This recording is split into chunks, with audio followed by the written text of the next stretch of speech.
ус яагаад бууралддаг вэ гэвэл за энэ болохоор усны дотоод бүдүүч байхгүй. Энэ болохоор артер венис ус хамгийн анхны хоолт ижил артер венис уснаас авч идэг. Тэгэхээр усны бас уналтын шалтгаан цус багтдаг гэж байдаг. Оншилж болно. За тэг ус яагаад бууралддаг вэ? Одоо хүмүүс залуучууд бууралдаад байна гэдэг стресс ядаргаанаас бас бууралддаг. За ийм нарийнхан хялгсан судсууд бүгдээр стрессийн судас гэж болдог.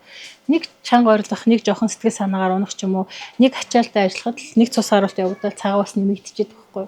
Тэгэхээр энэ цагаан ус маань сэтгэл санаатай маш холбоотой. Ийм эмзэгтэй одоо зүгээр ингээ харахад ийм эмзэгхэн судсан дээр байж идэг. Судастай холбоотой байх нь шүү дээ. Тэгэхээр цагаан ус бол насжилтих гэж байгаа. Тэгээ залуу хүмүүсийнх яагаад бууралдаад байна гэж асуусан шүү дээ. Утасны хит хамаарал байна. Дээрээс нь бүр амар их ачаалтай байна. Хитрхи их стресс бохимдолтой байна. Тэр болгонд бас их нөлөөлж байгаа шүү цагаан ус маань. Яг гэвэл угаасаа сэтгэл санаагаар унсан хүн 7 хоногийн дотор цал буурал болдог түүх байдаг байхгүй юу.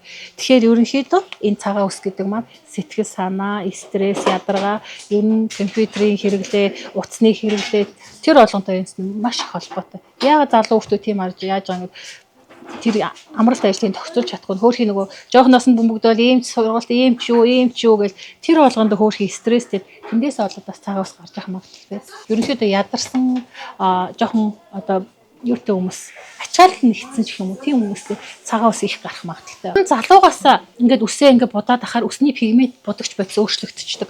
Будагч бодис ялгарч чадхаа байцдаг байхгүй. Тэгээд тэрнээсээ үүдэлтэй цагаан ус их гарч ирдэг. Үсний будаг бас нөлөөлнө. Бас нөлөөлөхгүй ш нөлөөлнө шүү. Тэгээд залуугаас их будна, эрт будна гэдэг чинь эрт бууралдахын шинж гэсэн. Тэгэхээр будаг бол ер нь бас нэг сайн биш. Гэхдээ ямар будагаар яаж бутахаа бас шалтгаална. Будаг болгон муу биш те. Бүтцээ, орц найрлага бүх юм дээр анхаарч хүмүүс үсээ будуулж байгаарай.